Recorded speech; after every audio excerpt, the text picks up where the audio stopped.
Okay, gents, welcome back to another episode of the Man That Can Project podcast. This is episode 252, and I am very excited for today's guest. I've been meaning to get you on for a very, very long time, Sean. So the guest sitting across the computer screen from me today is Sean Coffin. He's the founder of The Modern Bloke. Now, if you aren't following him, head over to Instagram and give him a quick follow. The Modern Bloke, he pumps out incredibly engaging content and I believe it's thought-provoking content that really opens great discussion. I would probably go there and so much more, but it's a community that encourages and empowers blokes to be more comfortable with their emotions and discussing their mental health and bloke culture, which is what I love and I really relate to. I'm a bit awkward and I'd consider myself quite blokey. Obviously you've gone through the normal ups and downs of life, like a lot of us, which is awesome. But, you've gone on to achieve some incredible things, which we're going to discuss today. But before we dive in, Sean, how you going, mate? Yeah, good, thanks. And thanks for being here. Look forward to the discussion as well, and following your stuff. It's, definitely aligned, which is great. Yeah, definitely great to have you on here. So, mate, give us a bit of a background on how you obviously got to, becoming the founder of The Modern Bloke, and everything you've done up to this point. Give us a background on who Sean is and everything like that. Well, I mean, as you said, a bit of an knocker and that, and I just consider myself an everyday bloke. Grew up with all the stereotypical, doing bloke stuff, playing sport, good mates type thing. And part of the issue with the backstory is that, there's no real big momentous issues that had happened. It was just the trials and tribulations of everyone growing up. But I think I thought a lot more about it as I was going through them. And then one of the benefits was going through them. I ended up having mates that would then talk to me and ask about questions when they're going through stuff. And it could just be, so I went through a divorce a couple of years ago, grew up with divorced parents, went through domestic violence as a receiver, I guess, victim of it through relationships. So being quite vocal with it, people ask me about it, built a lot of resilience from doing the inner work, and then thought, okay, well, I'll start putting all that stuff out onto social media, and people resonated with it. So I just thought I'd try and help people with it. Mate, that's awesome. And I know you say you're just a everyday average bloke with stories, but I've never experienced the domestic violence or anything like that, or been through a divorce yet. So for me, it's all interesting stuff. And I know there are a lot of blokes, especially that follow along in the Man That Can Project community, that are going through divorces or relationship challenges at the moment, and maybe also have been, on the receiving end of domestic violence as well. But let's take it back to the divorce, mate. So, because I know you're happily engaged now and you've got a kid on the way, which is, congratulations, very, very exciting. And I can't wait to, watch that journey unfold for you. But going back, how the divorce, what was that whole experience like for you? And if you want to give sort of a rundown. Yeah, look, it was a bit of a shock. I was only married for 10 months, and went through a lot of emotional issues that I think everyone goes through. Your grief, your loss. It really played out in my mind, in my head. But what I did is I learned a lot from it, and I guess I've been through other stuff throughout my life and learnt from them. So I actually built up a lot of resilience. And that was one of the reasons that I wanted to start The Modern Bloke, is to kind of like give those tools and tips to guys so that they can build up their resilience for when they go through these things in life, not if. And some of the challenges was failure. So, you've got an achievement, you said, being married, mid-30s, early 30s, and having that fall apart was quite confronting for my identity as a guy. Then there was the whole issues through separation and how to do it, where I know a lot of guys struggle with that loss. and kind of the emotional attachment to that, because they haven't really done any work for it.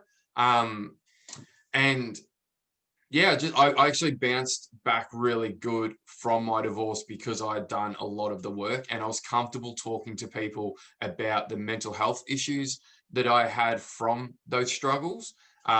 Even through work, I was quite open with my boss at work and just said, look, mate, there are going to be days that I can't get out of bed. And he was quite open to that and quite responsive to that. That just made the whole journey and the whole process a lot easier.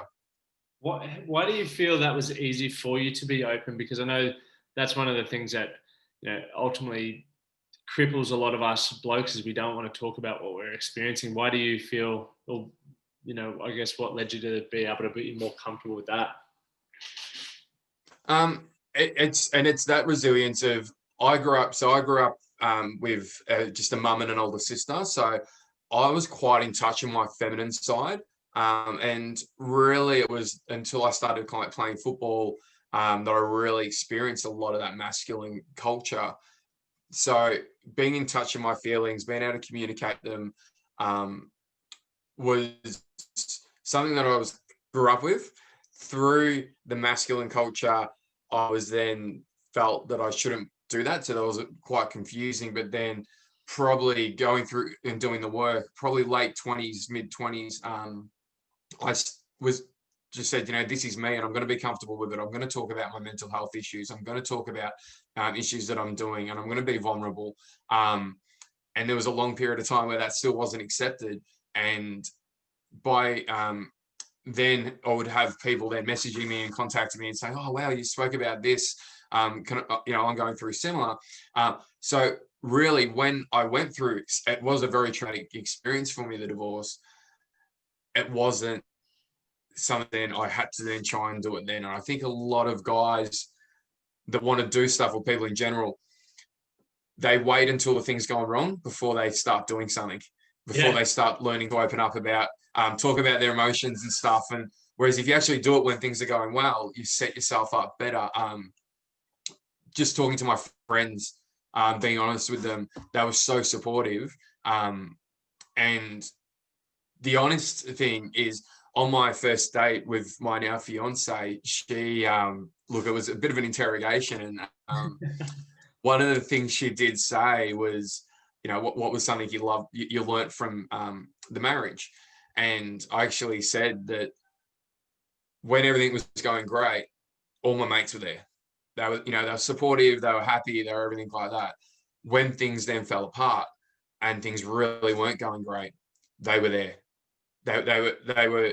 I was able to continue talking to them about stuff. I didn't feel like I had to hide it, and I was very open and vulnerable with them, and it was scary as hell.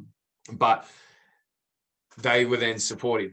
They were all got around me. They were all messaging me. I'd message some at like 2:00 in the morning. They'd be responding type thing. So it was scary being vulnerable. But what I found was that these are blokes that I played footy with the whole time and never really had the deep conversations, but they were there for me.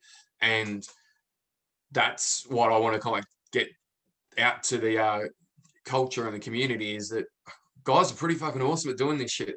We just don't really give them the opportunity to do it. So yeah, my mates were amazing getting around me. That's fucking amazing, man. And definitely the perfect example. It's interesting, as you were mentioning, like it really does take for the wheels to fall off, or for us blokes to hit rock bottom before we do question the behaviors and the way of thinking that we've had up until that point, and we realize that maybe that stuff doesn't work. And I think that's why the work that you're doing is so important, because it's like you said, we do it for fitness, right? Like even fit people continue to train. If life's good, if emotionally, financially, mentally, all these your relationships are going well, it doesn't mean you stop working on them. You got to still continue to maintain those same routines and continuing to challenge yourself and develop and grow, because when stuff does go wrong, and it will fucking go wrong, because I can guarantee you when you were getting married, you didn't think you'd be getting a divorce, or you weren't going into a marriage going, all right, I'm going to get divorced 10 months later. So not at all. Yeah, so we need to keep in mind that everything, as much as we want it to be definite and absolute and never changing, chances are at some point it's gonna. So we need to Oh, practice. exactly.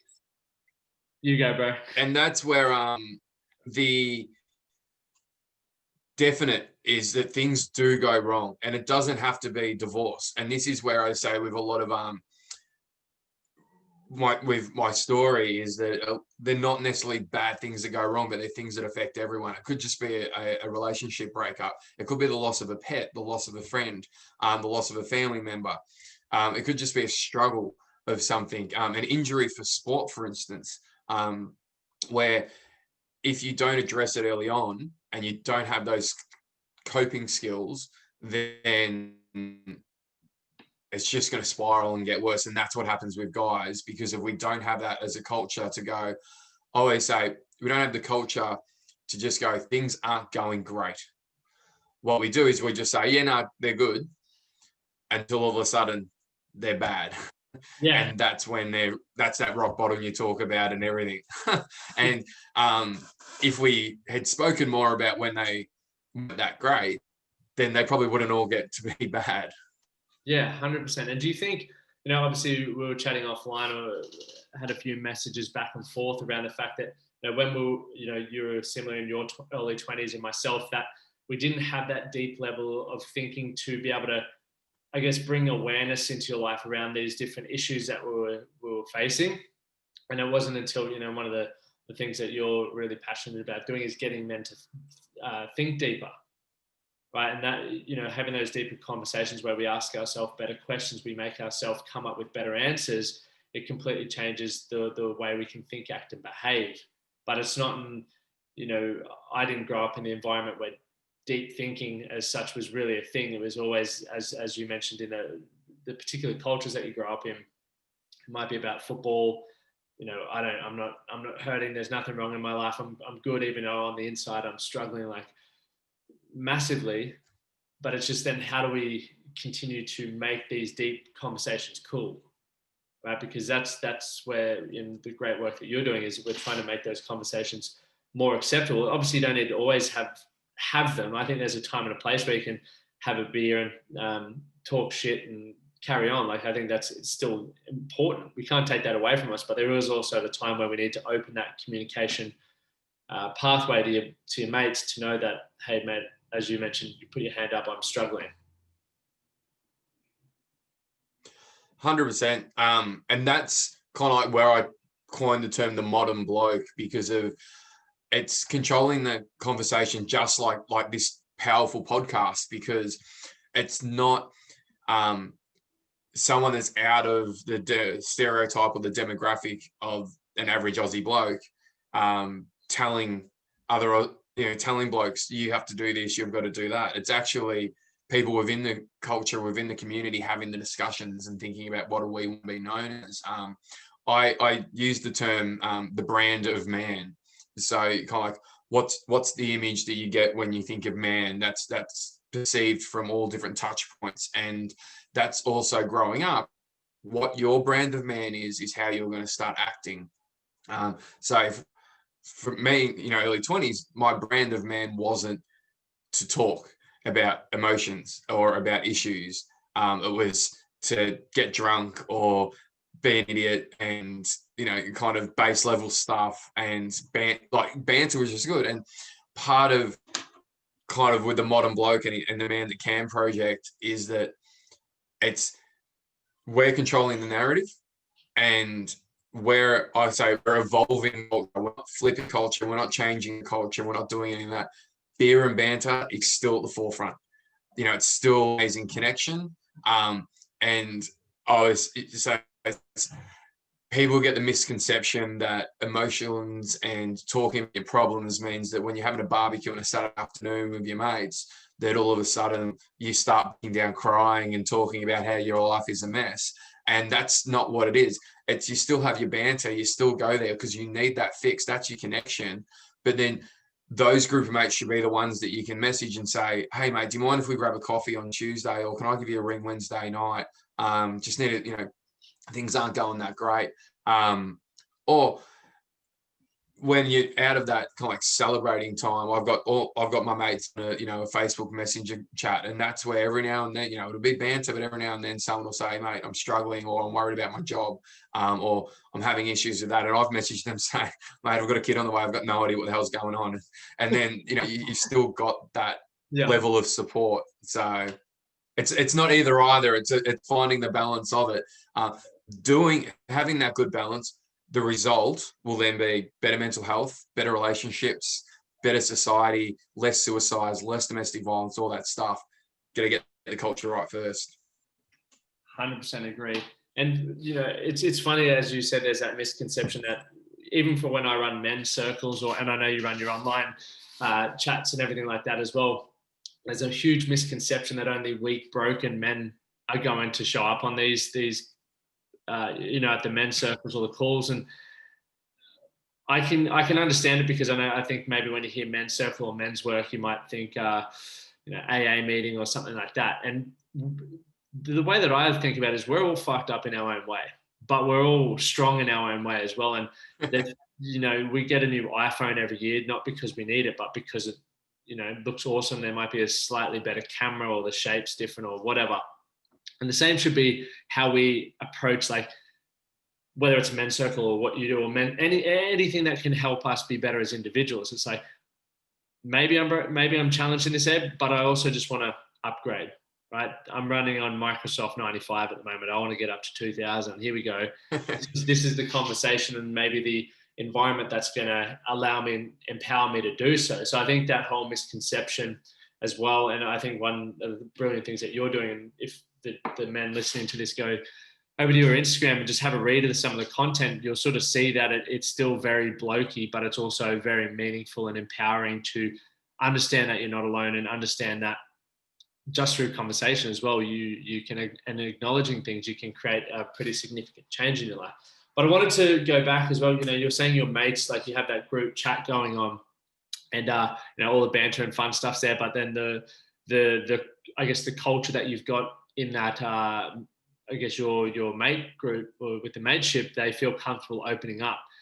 Has that always been the case, or was it something that you guys actively worked on, or did it start because of you maybe going first, or how has that come to? Because it's not. I don't believe it's normal. Definitely wasn't. Not normal. No, definitely wasn't the case. It's a massive reflection for me. So we started it. World Cup a couple of years ago, Soccer World Cup, because we were like, bugger it, if we're going to be up at midnight watching the soccer, let's just have some banter. And same thing is, I'm guilty. People go, if you got I'm showing up or everything, how come you're doing this wrong thing? And I'm like, because of it's an ingrained thing that we're trying to change. But there was it was just the typical culture. Like, I'm not bagging out my mates. I'm like, it's just exactly what we're in. But just then, from constantly being vulnerable, all of them, and then I think, and this is the biggest thing, is them seeing other blokes being vulnerable means that they feel more comfortable being vulnerable when they need to. And it kind of evolved over time because of, I guess, they were a little less aware of it, or we all were a little less aware of it, but then it started becoming the norm, because instead of having, only 5% about talking about issues, it became every couple of weeks someone was at least saying, oh, I'm struggling with this, or I'm not necessarily that bad, but just, oh, work's stressing me out, or, oh, guys, the kids are sick, so I won't be able to chat for a bit. And it just became more and more of it because of people were actually doing it. Now it's a little bit more common, but I often think back 2-3 years ago, I'm like, this is definitely a different conversations that we're having. That's incredible, man. I think that's, pat yourself on the back for that. But I also, in my sort of journey, I didn't have, I guess I was at a different point where I wasn't confident in myself, or even certain in myself enough to know that's what I wanted or needed. And I know there's a lot of blokes who are maybe in that point, but for those who are listening and are at that point, maybe, and, because I always talk about how I changed my whole circle, and now I'm going back, working on rebuilding those relationships. Probably at the point where you were with your mates. And I think that's a cool thing to take away, to know that if you are feeling certain and confident in yourself, and, I don't think anyone's better than anyone else in regards to, we just all want different things and have different priorities at any point in time.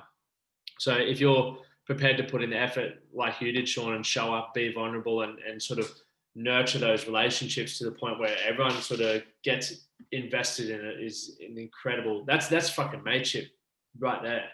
That's what you want. Yeah, well, they were. I mean, I've known them since I was 7, type thing, and I'm 36 now. So, I went to school on footy, and one of the things is that we know we're there for each other. So it's not often that we need to bring stuff up, thankfully.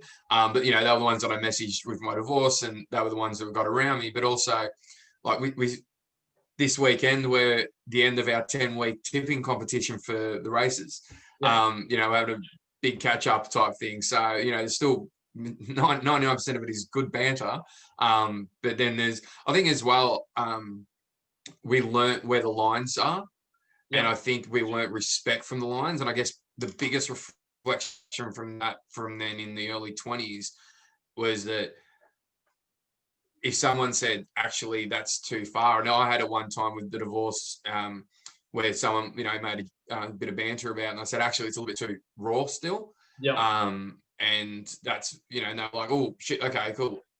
Sorry, we won't go there again until you're ready for it, rather than maybe then probably 10, 15 years ago, it would have been a bit more of a, stop, harden up, toughen up, like, don't be a sook, just get over it. And I'm like, that's the big change that I think it's that empathy and that connection and that respect that has been the biggest change. Fucking oath, mate. I think that's incredible because, I'm pretty sure you would have seen the whole thing in the AFL where they're, slapping each other's bums and all that sort of stuff. And, obviously coming from a sporting background, I do that all the time.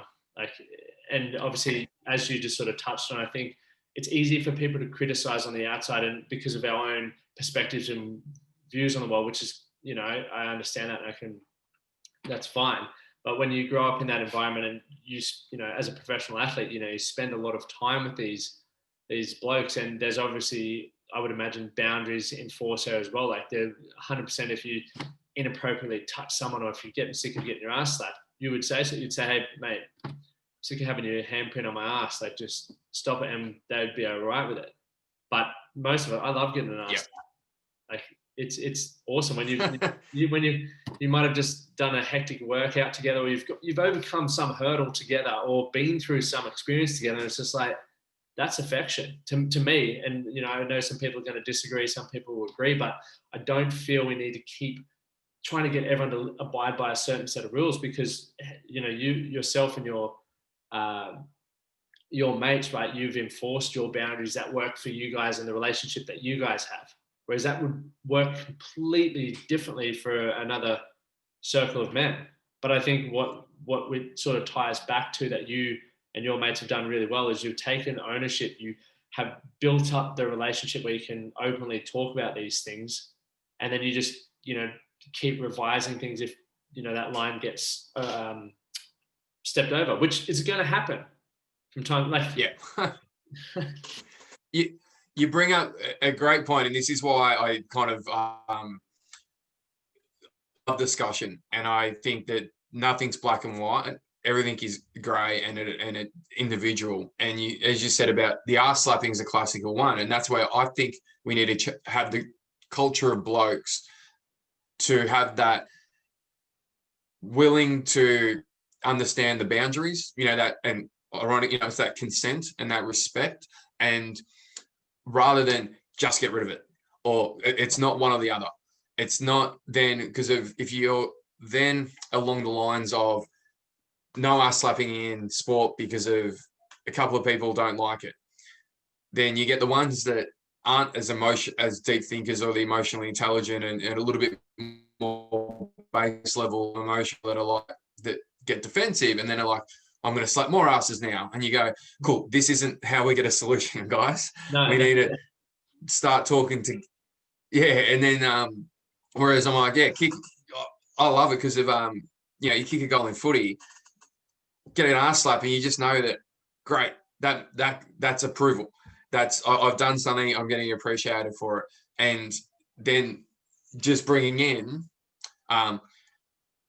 if someone then doesn't feel comfortable with that, you respect that and you go, cool. And you find that line with the different people rather than the old, oh, go on, mate, don't be a wuss, or don't be a, derogatory words and stuff. We do I've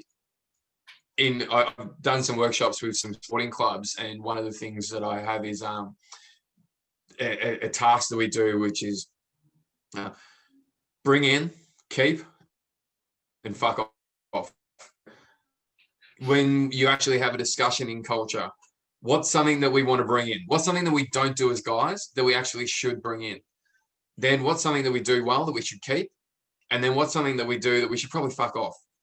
And what I find is when you have that conversation and it has everyone engaged, you end up getting some great, not only answers, but then you've got engagement. People are going, I've made this decision to fuck off binge drinking, so I'm more invested in this, rather than some government ad on TV told us that we should stop doing something. I'm like, that's never going to work.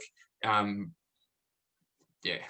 100%. It would get the buy-in of people who are actually in that environment, and obviously you're doing it for a bigger reason than just binge drinking. It as you mentioned, it may lead to the success of a sporting club or whatever it is. But no one likes being told what to do. But if you get the opportunity, and that's great leadership, right? Like, rather than even the coach just coming and saying, hey, no one's drinking this season. If you get the buy-in from all the team and they understand why, and everyone's going, yeah, I'm committed to that, you get the commitment. And it's interesting that people, I think it's the perfect point you make, that things are grey, and it's only going to become murkier and more grey because, one of the things that I really liked about that Social Dilemma Netflix film was, obviously, we have access to more people viewing us and seeing us than ever before in human history, which is crazy, but it's also brilliant, right? Because you can share a powerful message if you've got one to share. And if you're looking for support and understanding of things, you can find it. But what it also opens us up to is millions of different ways of living and lived experiences and beliefs that chop you down. And if we go back to thinking back in the tribal times, you only had a community of, say, 100 and 150 max. And generally, if you're in your little ecosystem, everyone had the same beliefs. That's why you hang out together. It's the same with now, like the people that in my inner circle, my mates, we have very similar beliefs. I value what they, everything they say to me and what they think and everything they're going through. But then there's people on social media who try to give you their opinion, which, granted, I'm always open to opinion, but at the same time, I don't care. Like, it's because I understand that maybe they don't view it through the same lens that I do. Yeah. And if it's not going to be a proactive conversation, similar like what we're having here, if it's just you want to beat me down and tell me that I'm wrong, I don't care. But if you're open to having a conversation, I'm definitely open to it, because I know, one, I might have my opinion changed, awesome, or two, you may have yours changed, or three, we just mutually disagree, which is fine. But I think as it gets into this, I think even I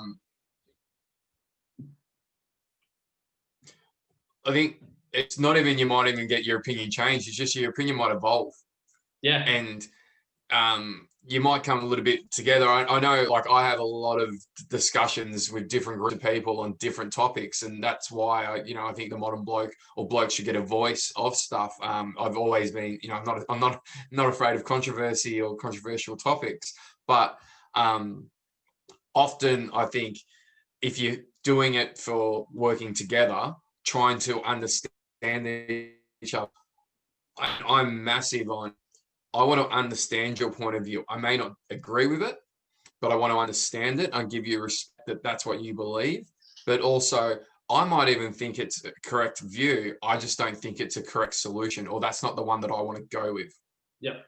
And you're entitled to do that as well. Like, I think it's important, especially for those who are listening.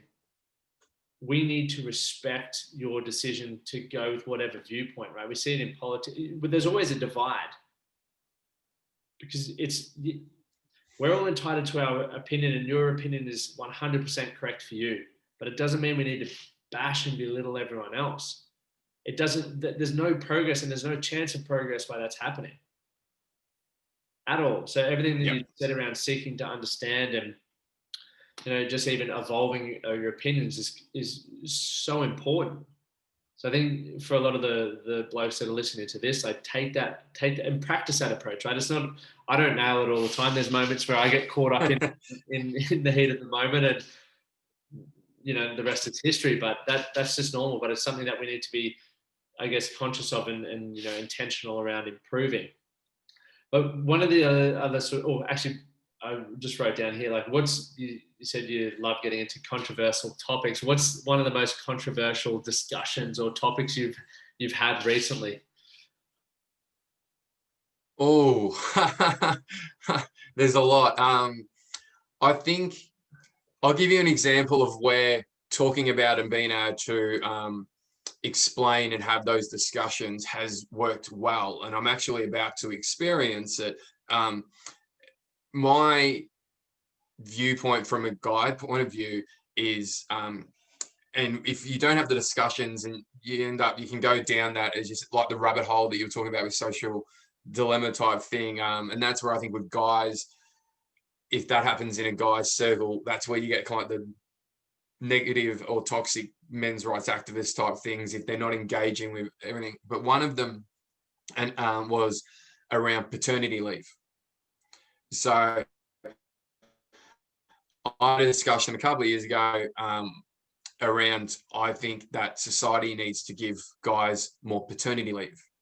And without the person I was talking to, without them asking why or asking my opinion or to elaborate or any background or anything like that, they straight away went into, you only want that because of you're a men's rights activist. You only want that because of equality and you're just trying to become equality. And it was really like at me about it. And my thing was that, because I think on a broader scale, is it's not about if women get it, men should get it.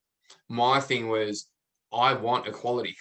And if I'm only able to take 3 weeks paid leave as a dad, but my partner gets a year, then that's a year out of work versus 3 weeks. For me, my view is to be able to get women into works and support them, then we need to be able to give men the ability to take the time off to look after the kid.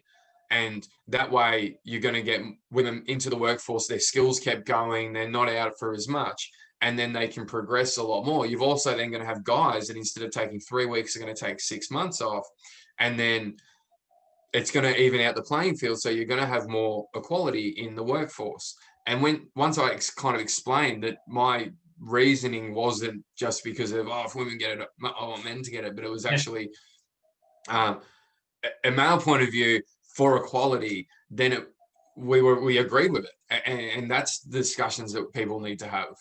100%. I think it's also, extremely important from the bonding side of things with children. Like men, from what I've seen, it's like if, they don't bond as well with the children, you almost feel excluded from what, mates that I've spoken to have gone through that. And it's not intentional. It just happens because if the mum's with the baby 90% of the time and the husband's out working, the father's out working, it's like you don't get that time. So I think, adding that's an extreme, and you're about to experience that, which is exciting. And that's the social side of it. So that the example that I gave was more of the practical side of it. Yeah. And I think what you've just said hits the nail on the head of kind of like where the modern bloke fits, and the things that I love having the discussion is around. Okay, that's the practical. The social side is that by giving men more parental leave, that they bond with their children, which means that they're going to be, hopefully better fathers over, in the long run.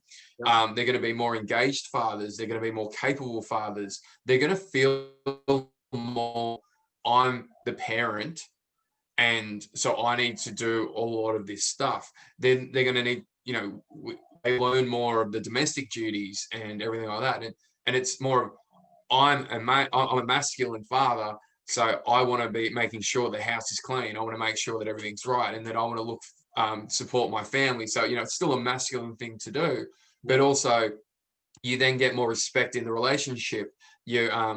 Which it's just going to benefit society. The more that kind of dads and guys are going into that caregiving, or that opening up that, that 10-20% of that feminine side of it, you're just going to get a better society. 100%. I think it also, leads into that. One of your posts was like, we need to be challenging boys to grow into men. And I think that also leads into challenging men to step up and grow into men, redefining what that is. Massive. But do you want to sort of touch on that, like why you believe that's important? What's your sort of thoughts on how we can go about doing that, or everyone sort of playing their part in that? And I guess what it actually means, right? Because there's going to be a lot of potentially some people listening to this going, fuck no, don't do that. That's what we've been doing for generations. And look how we've turned out. And I understand, obviously, there's a different meaning when it's coming from you. So I'd love to explore that a bit more. Well, as you said, the meaning and my love is analyzing culture over generations. I did it at university, so that's what I can't get out of my head. And my thing is that probably our grandparents' generation, I'll give you the example. My granddad, amazing guy, just an absolute gentleman, but he's humble. And that was great when he was growing up. The gentleman, the modern bloke, or the good bloke is the humble bloke. However, by doing that, the result for the next generation is that the people that weren't gentlemen, the people that were toxic, for a better use of the word, is they were the vocal ones. Yep. So he would sit back and love his wife, but growing up, you probably get the ones that are going, all the misogynistic shit. And then you have a generation raised that's only hearing the misogynistic shit. What's that generation going to be doing? They're just going to be misogynistic, or kind of like, have that, that's kind of like how it flows in over here. Whereas the Man That Can project, the modern bloke, if we're actively vocalizing what it means to be a man, then we're able to be impress on young blokes growing up, or other blokes that are, our age or even older, that just go, I don't know what it means to be a man. Where am I going to go get information? And if we're not talking, then the only information, that social dilemma, the only information they're going to get is the bad stuff. So you need to have, be a man. There's nothing wrong with that. It's what that means. It's used to be, the pressure, be a man and don't talk, whereas it's be a man and talk, be a man and understand that talking about your emotions is fixing them. It's actually addressing them, not ignoring them. Be a man and be kind. Be a man and be empathetic.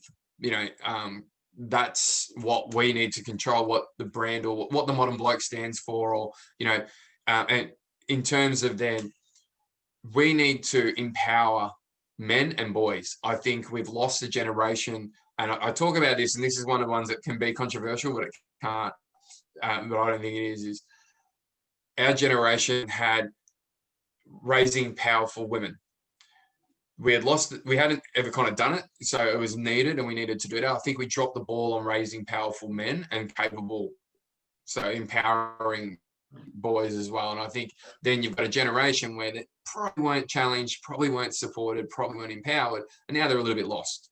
That loss then happens to go, okay, cool, I'm mid-30s, lost, don't know what I'm doing, no real purpose. What am I going to do?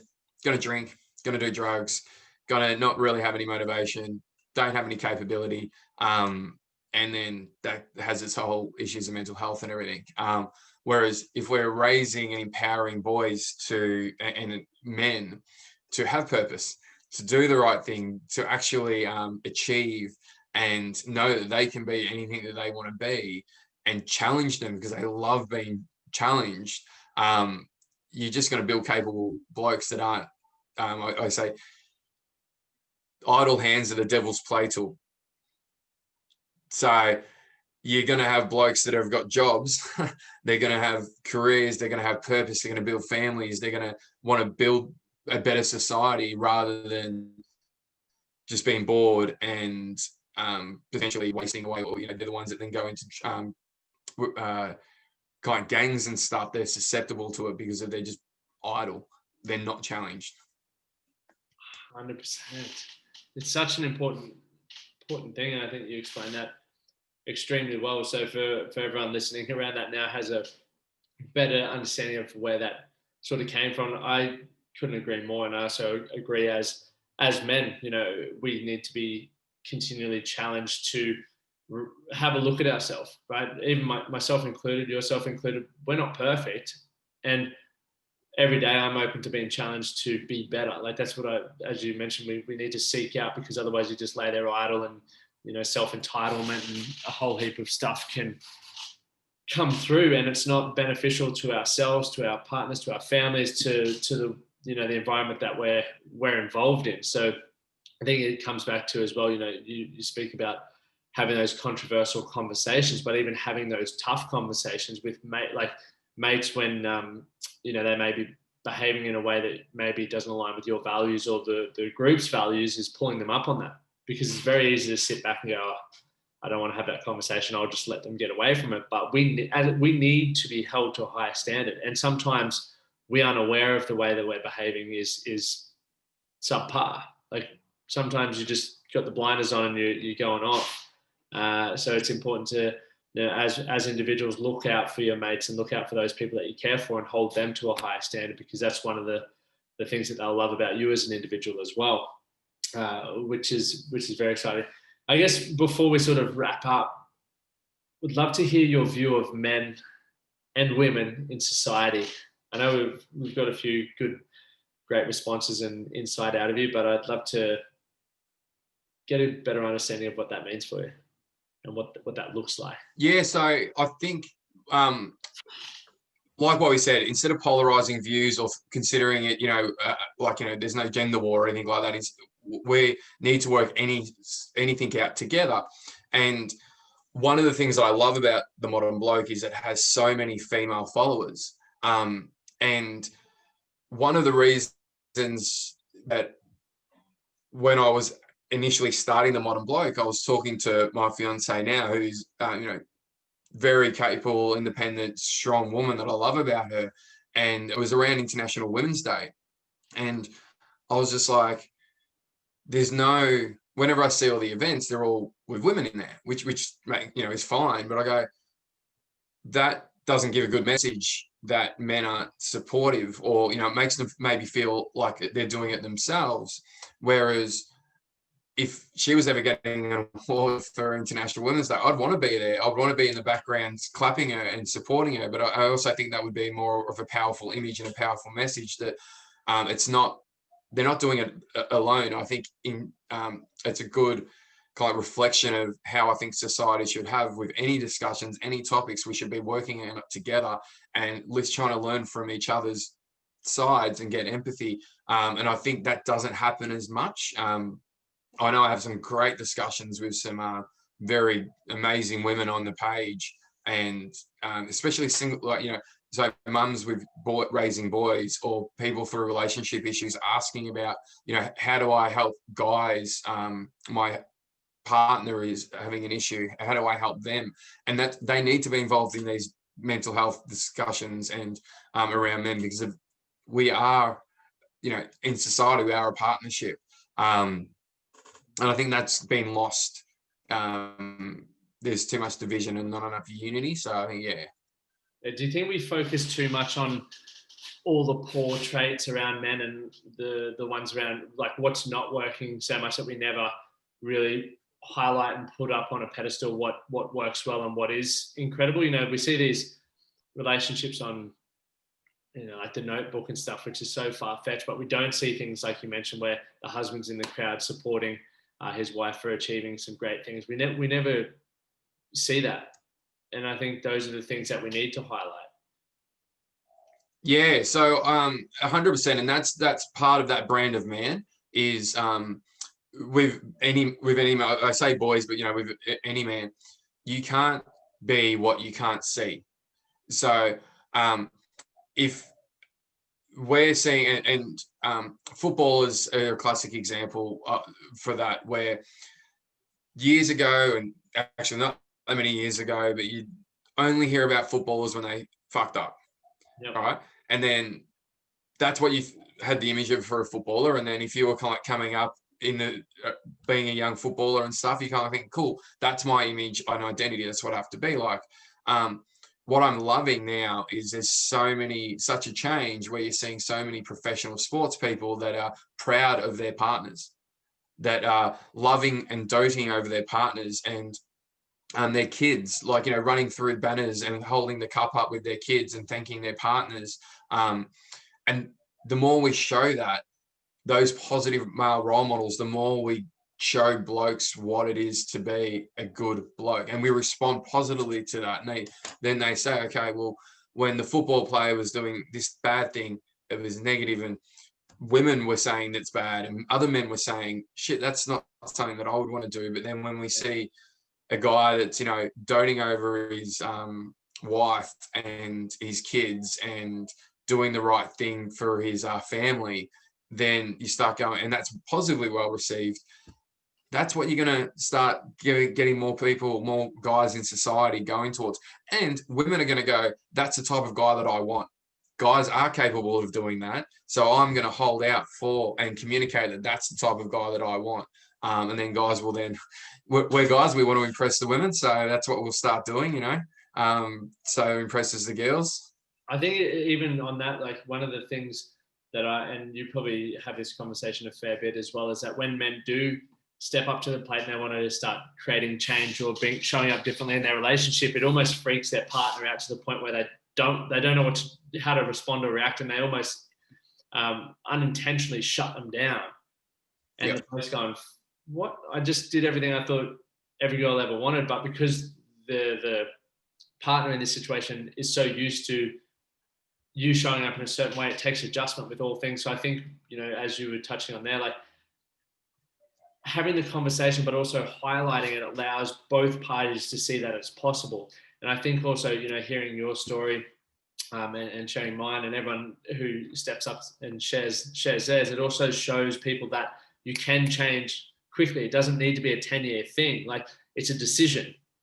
And if we can learn to accept that and support that and back that, like, it's only going to be beneficial to individuals and to partnerships, relationships moving forward, which is very, very exciting. But I think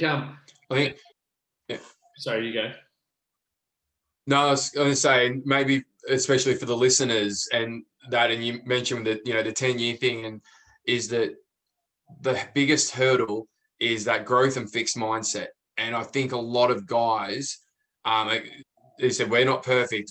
We've both got a lot more work to do, and we do it every day. But a lot of guys just need to flick that fixed mindset of what my world is reality to I'm constantly learning and I need to grow. And actually, I need to be aware that some of my actions could be shit, and I may need to relearn stuff.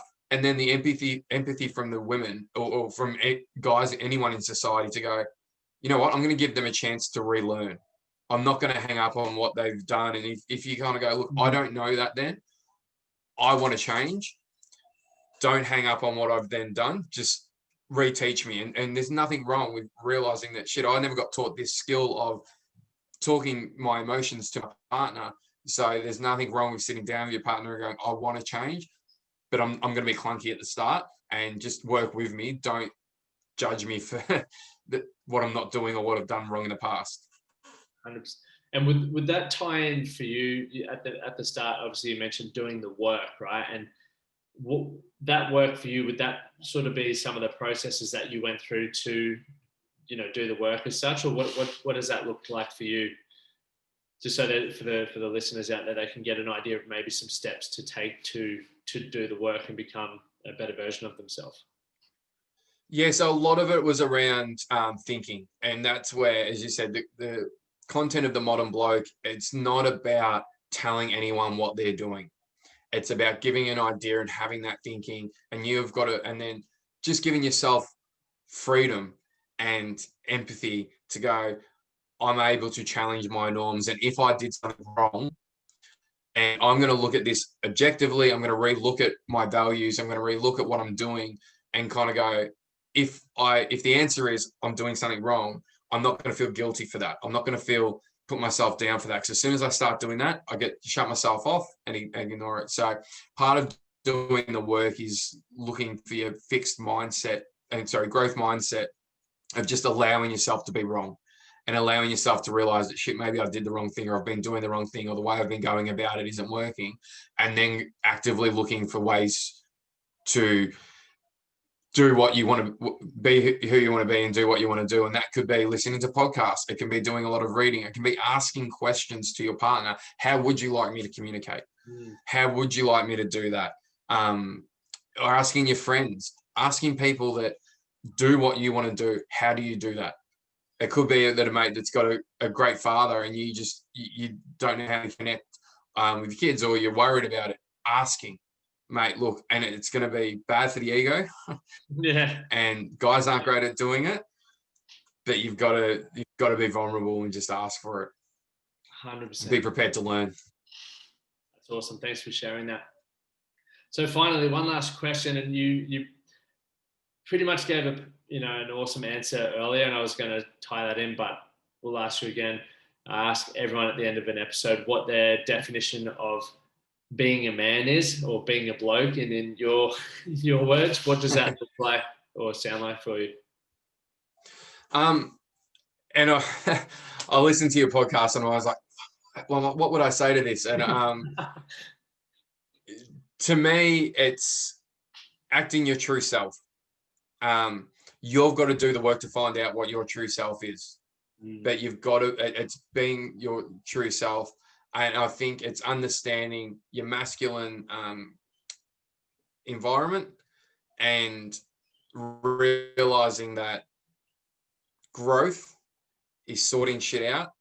Growth is masculine, and continually growing is and improving and wanting to improve yourself, those around you, and society by living to your values. Awesome, mate. That's a great definition. And I you probably heard me say it in everyone. I always love to get people's perspective on it, because, as mentioned earlier, there's so many different people and ways that we can relate to. So I think it's important for us as men to understand that there is no one size fits all, even though there's that generic stereotype that we've all been pushed into believing and acting and thinking in that way. It's not necessarily right. That's why a lot of us feel out of alignment or unfulfilled, or end up in situations we don't want to be in. So I think it's important to understand that we have more control over who we want to be in the life that we want to create, and how we get to show up based on, what we want for our life and what we, believe is acceptable and going to add value to ourselves and the world around us. But Sean, thanks so much for coming on to join us, mate. I've had an awesome time, and I could probably chat to you for a few hours. I know so the gents can find you at the Modern Bloke on Instagram, and there's a website, and then also you run Blokes and Brews. So do you want to quickly give a recap of both of those and where everyone can find you there? Yeah, perfect. Both are easiest on Instagram. With it, the Modern Bloke is the overarching, just trying to get people thinking more and feeling more, and just kind of engaging and being more capable around their emotions, mental health, and just in regards to their life. And then Blokes and Brews is just a little workshop that I do at breweries. The idea is pretty much this conversation it's more for just setting up on a Blokes and Brews night at a brewery, is where you can go chat to some blokes about exactly what we've been talking about, just ideas, rather than having it, you still have your Saturday nights at the pub, or whatever you want to do with the boys and stuff. But it's just workshops talking exactly what we've just spoken about in a place that they feel comfortable, not in some AA meeting style place. Quality, mate. Awesome. So once again, thanks so much, and I'll attach all your links to the show notes so everyone can click and find if they haven't already scrolled through Instagram while listening to this. Once again, mate, appreciate your time, and look forward to having another yarn soon. Mate, thanks